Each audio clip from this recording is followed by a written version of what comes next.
Né? Eu não tinha preocupação com prova, por exemplo, Monarca. Eu tinha preocupação quando o paciente fosse sentar na minha frente e falar assim, e aí, doutor, o que eu tenho? Cara, aquilo me dava um desespero que eu falava assim, eu tenho que saber das coisas. Isso a gente estava no primeiro ano passando numa matéria que chamava Introdução ao Hospital. E eu olhava com admiração os meus professores, que eles conseguiam sentar com calma, ouviam o paciente e sabiam conversar com o paciente. E o médico, né, aquele médico bom, aquele médico antigo, aquele médico que ele consegue se conectar com você, porque o trabalho médico ele vem dessa conexão. Porque o que o médico faz, na verdade, né, o que ele vende é a confiança. As pessoas procuram o médico porque confiam nele. Não porque ele se formou no melhor lugar, ou porque ele tem a quantidade de diploma, ou porque ele fez... Não, porque confiam nele. Né? E esses professores, eles sentavam com as pessoas e, assim, do jeito que a gente está sentando hoje, tudo bem, Maria, como é que vai você?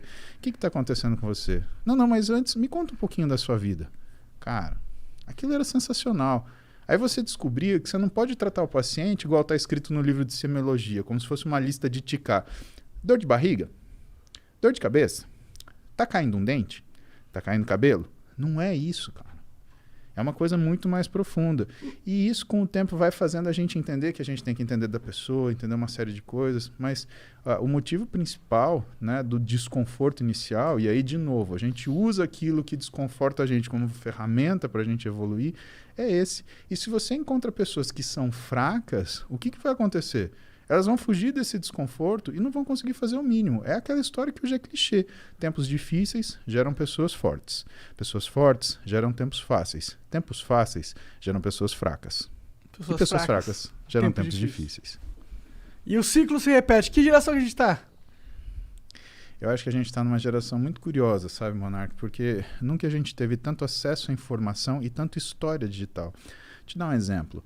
Eu tenho uma foto do meu avô, pai da minha mãe. Eu tenho uma foto do meu avô, pai do meu pai. Quando eu for avô dos filhos das minhas filhas... Milhões de fotos, milhões de vídeos. Minha filha vai poder falar assim, olha, quer ver seu avô aqui? Ele estava ensinando isso que você quer saber, se o meu neto quiser fazer musculação. Né? Ó, ele estava ensinando aqui. Isso vai ser 2073... Porra, meu avô em 2020, ele estava andando de bicicleta. Imagina se você conseguisse ver o seu avô em 1920... fazendo um negócio, fechando uma parceria, comprando uma casa, pintando um celeiro, plantando um feijão, fazendo alguma coisa dessa. Muito foda seria. A gente tem uma memória hoje e que, assim, a geração anterior a nossa, os nossos pais, eles conheceram tecnologia. A nossa geração se adaptou à tecnologia, mas os nossos filhos, eles dominam essa porcaria. E isso faz com que a nossa fase hoje seja muito difícil de ser analisada em termos se é um tempo forte ou um tempo fraco.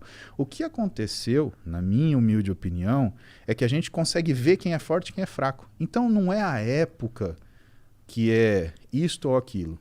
Na verdade, todas as épocas são difíceis, porque os desafios eles se apresentam naquele momento. E como diz, né, meu professor de clínica médica, Antônio Carlos Lopes, ele fala, é fácil ser médico do dia seguinte.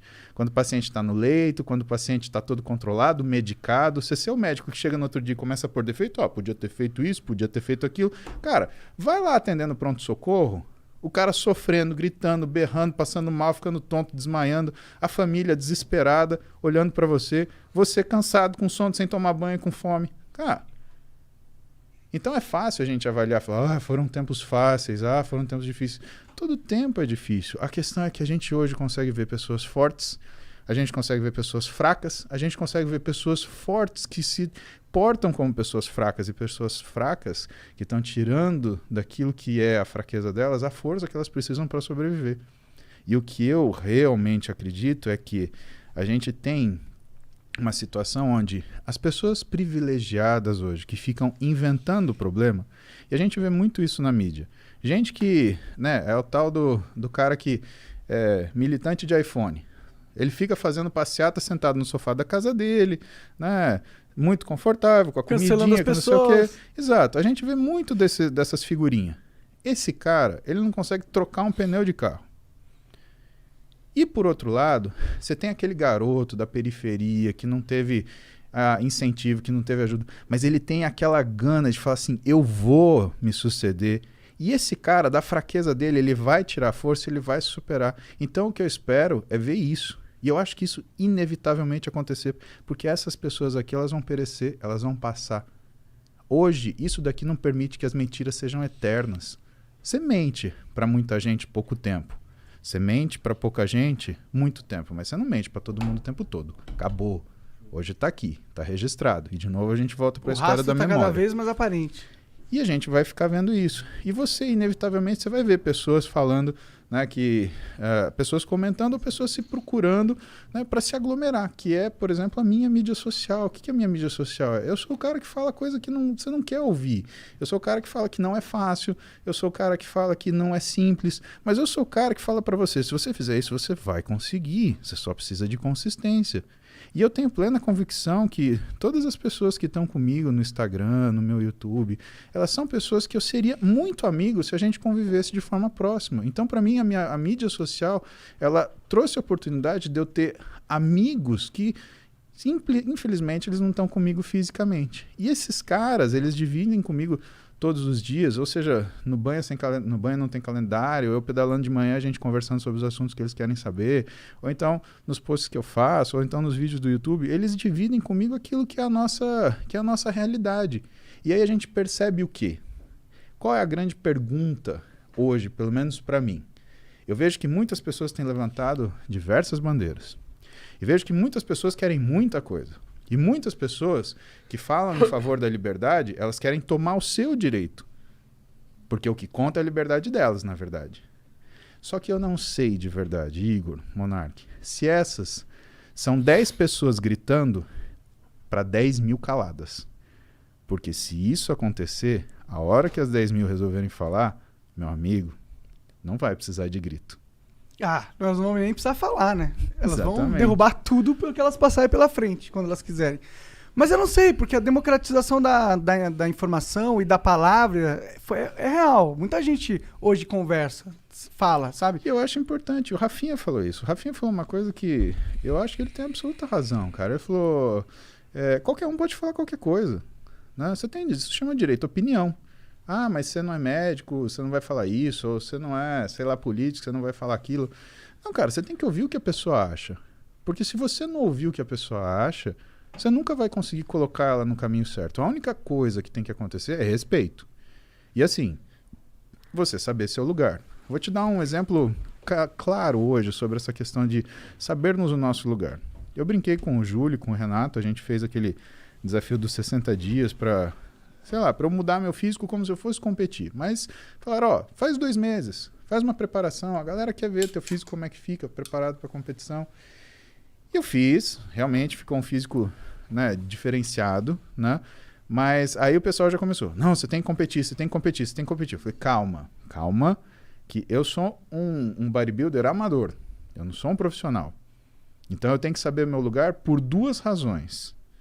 Primeiro, eu tenho físico estético, não é um físico de competição. E, portanto, se eu for numa competição, não é só a minha expectativa. É a expectativa de todas as pessoas que me amam e que vão subir comigo naquele palco.